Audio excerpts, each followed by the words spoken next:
Bismillahirrahmanirrahim. Assalamualaikum warahmatullahi wabarakatuh. Kali ini kita akan belajar tentang bagaimana teknik membaca alat ukur.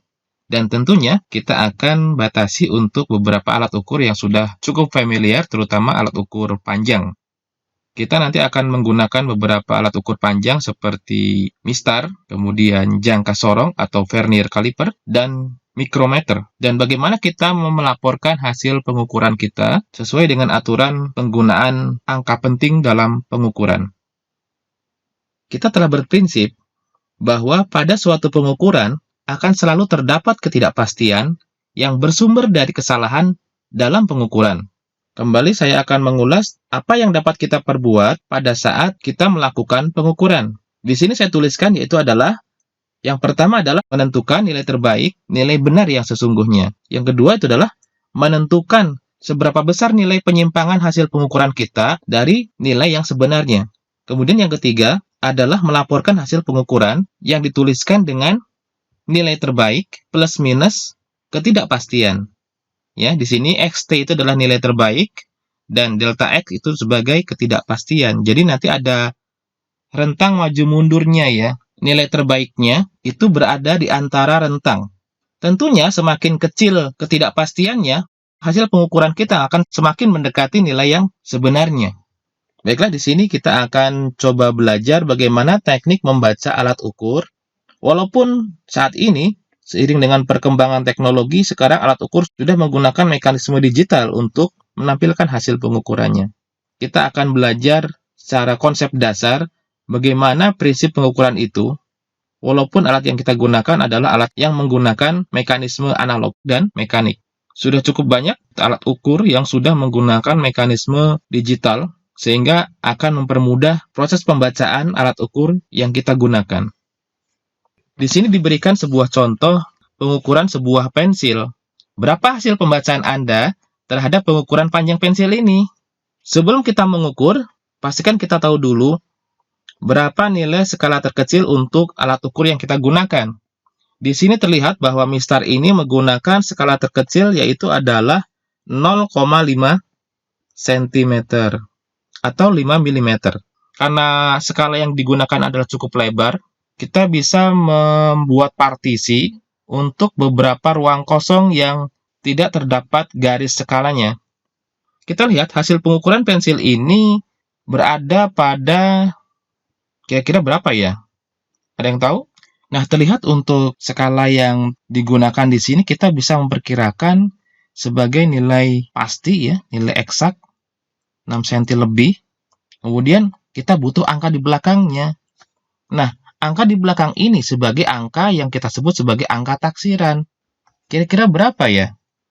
Nilai terbaiknya mungkin ada yang menjawab 6,7, mungkin ada yang menjawab 6,6, atau 6,8, atau bahkan 6,75. Oh, untuk yang terakhir ini, kita tidak boleh lakukan ya. Kenapa? Aturannya, kita hanya boleh memberikan satu saja, satu digit angka taksiran. Oke, yang terakhir, ini tidak boleh ya. Tidak boleh melebihi satu angka taksiran. Oke, kita gunakan 6,7, 6,6, atau 6,8. Dengan demikian, karena panjang pensil ini dilaporkan dengan aturan nilai terbaik plus minus ketidakpastiannya, maka untuk pengukuran pensil ini kita bisa tuliskan, kita bisa laporkan dengan 6,7 plus minus ketidakpastiannya. Kita bisa memberikan ketidakpastian 0,1 cm, karena nanti kita akan mendapatkan sebuah rentang yang cukup kecil, ya, jadi 6,7 minus 0,1 berarti 6,6, atau 6,7 plus 0,1 berarti 6,8 cm. Jadi rentang hasil pengukuran panjang pensil ini berkisar antara 6,6 sampai 6,8 cm. Lalu, bagaimana kalau kita menambah ketidakpastian menjadi 0,2 atau 0,3? Boleh tidak? Boleh saja, tetapi semakin kecil ketidakpastiannya, maka hasil pengukuran kita akan mendekati nilai yang sebenarnya. Kita lanjutkan. Di sini contoh yang berikutnya adalah pengukuran diameter piston ya. Di sini ada punya sebuah piston diukur dengan menggunakan mistar ya. mistar yang kita gunakan ini memiliki nilai skala terkecil, yaitu adalah 1 mm atau 0,1 cm. Kita lihat di sini, diameter piston itu berada pada 5,2 lebih ya. Namun kita akan kesulitan mempartisi atau membagi menjadi rentang yang lebih kecil lagi. Tapi yang jelas, nilai terbaik kita berada antara 5,2 sampai 5,3. Kita tentukan saja nilai terbaik kita yang jelas sudah melebihi 5,2 ya. Kita butuh satu angka taksiran. Namun angka taksiran ini agak sulit karena skala yang kita gunakan cukup rapat, cukup kecil, susah untuk melihatnya. Di sini saya menggunakan angka 5, perkiraan 5. Kita tidak tahu di sini bisa 5 atau 6, bisa 7 atau 8 atau 3. Tidak tahu. Kita bisa menggunakan ketidakpastiannya sebesar setengah dari nilai skala terkecil, yaitu setengah dari 0,1 cm. Itu besarnya adalah 0,05 cm. Sehingga hasil pengukuran panjang diameter piston ini adalah 5,25 plus minus 0,05 cm. Atau kalau kita buat rentang, berarti pada rentang 5,20 sampai 5,30. Kita lanjutkan ke jangka sorong. Di sini saya menggunakan simulator dari Profesor Stefanelli.eng.br. Perlu diketahui, jangka sorong sebenarnya memiliki 3 fungsi mengukur panjang, yaitu adalah bagian rahang bawah untuk menjepit ya. Rahang atas biasanya digunakan untuk mengukur diameter dalam, dan bagian bawah atau belakang ini untuk mengukur kedalaman ya. Kemudian kita lihat, pada dasarnya yang namanya jangka sorong itu dibentuk dari skala utama dan skala nonius. Skala utama hampir mirip dengan mistar, memiliki nilai skala terkecilnya adalah 1 mm atau 0,1 cm. Sedangkan pada nonius, di sini ada skala 10, dibagi lagi 10 tadi menjadi masing-masing 0,5. Sehingga secara keseluruhan, jangka sorong ini memiliki nilai skala terkecilnya, yaitu adalah 0,05 mm. Jadi di sini 1 mm, kemudian di sini adalah 0,1 dibagi 2 lagi berarti 0,05 mm. Kemudian pada simulator ini sudah tertampil hasilnya ya di bagian bawah. Kemudian kita juga bisa melakukan zoom. Langsung saja, di sini saya contohkan mengukur sebuah benda yang kita jepit atau kita pasang di rahang atas, sama saja. Misalkan saya ambil contoh di sini ya. Langkah pertama adalah kita lihat 0 di bagian noniusnya. Pembacaan kita, 0 pada nonius ini menunjukkan angka 2,3 lebih cm atau 23 lebih milimeter. Langkah selanjutnya adalah kita mencari manakah di antara bilangan di nonius ini yang garisnya berimpit dengan garis skala utama.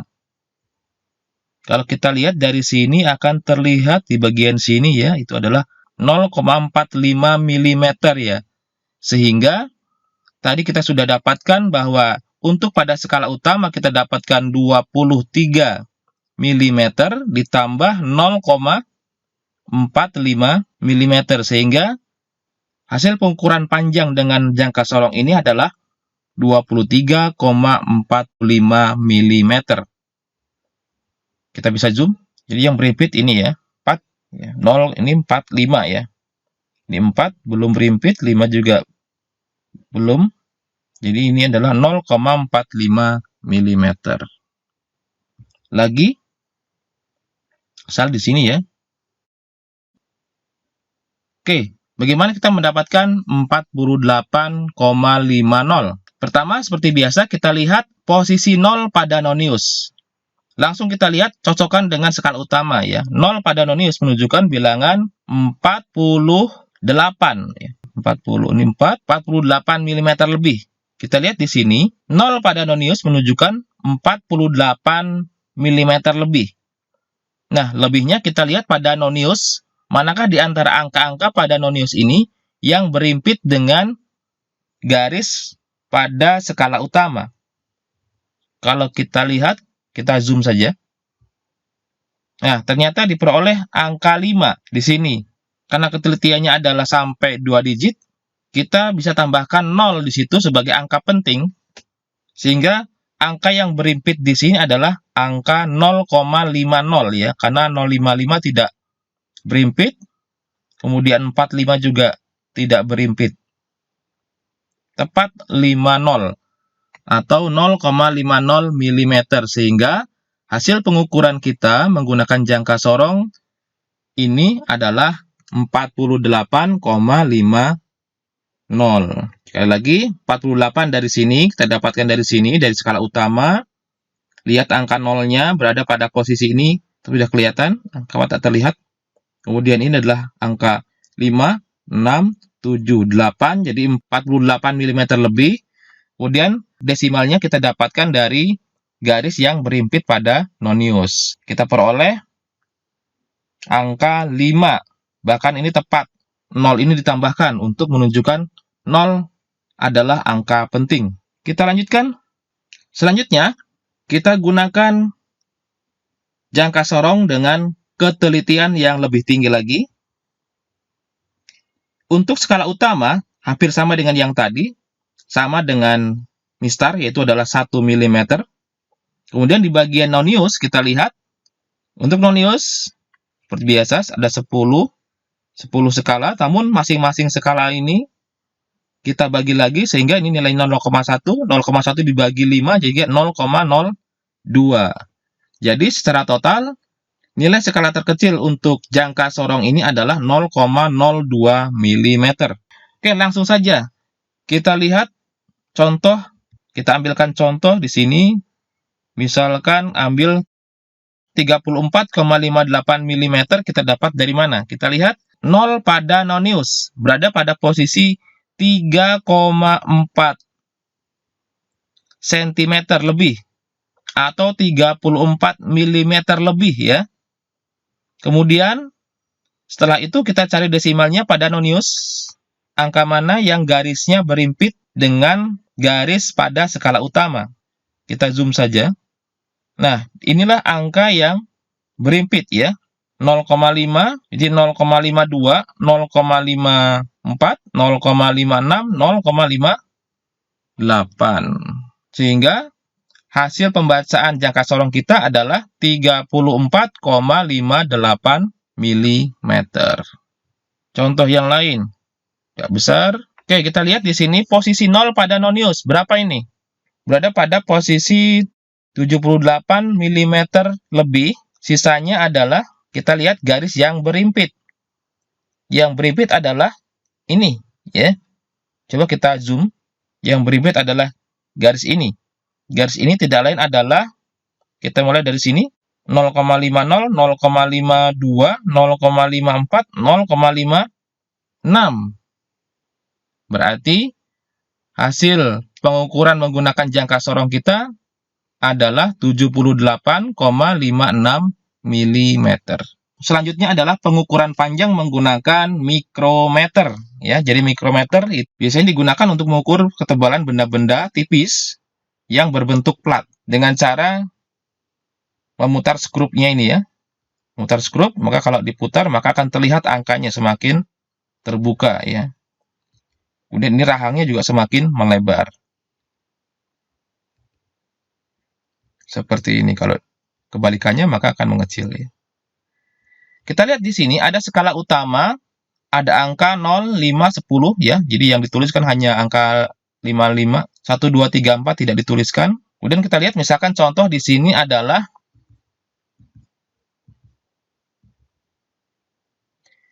misalkan kita punya pengukuran seperti ini. Terlihat di sini bagian bawah sudah ada muncul bilangan yang sudah dapatkan, yaitu adalah 12,283 mm. Kita dapat dari mana? Jadi angka yang sudah muncul, ini ada 0, 5, 10, tapi hati-hati, awas di sini bagian bawah juga ada nilai setengahnya ya. Maksudnya setengahnya itu ini ada, ini setengah, ini yang berarti adalah 1,5, ini berarti 2,5 dan seterusnya. Kalau yang ini 12 setengahnya belum muncul, jadi baru angka 12. Jadi 12, kemudian yang sudah melewati hampir mendekati adalah angka 20, ini 25, 20, ini garis ini ya. 25, 26, 27, 28. Berarti 0,28. 12,28 ini kadang nggak ada garisnya lagi. Tapi di sini sudah ada noniusnya. Itu adalah 3. Jadi 12,283 mm. Bagaimana kalau sudah terlihat setengahnya? Nah, contohnya seperti ini. Ini setengahnya sudah terlihat. Jadi sini bukan 12 lagi, jadi 12 setengah. 12 setengah, kelihatan, ini 10, 11, 12, 12 setengah. Ditambah bilangan berapa ini? 15 lebih ya. Sehingga 12 setengah ditambah 0,15 tambah lagi bilangan yang tak terlihat menggunakan skala yang lebih kecil lagi, yaitu adalah angka 5 di sini. Sehingga 12,655. Gampang kan? Gampang. Kalau pengen mencoba, silahkan bisa buka situsnya, sangat interaktif, yaitu di stefanelli.eng.br. Cukup menarik. Saya kira itu aja yang dapat saya sampaikan. Semoga bermanfaat. Assalamualaikum warahmatullahi wabarakatuh.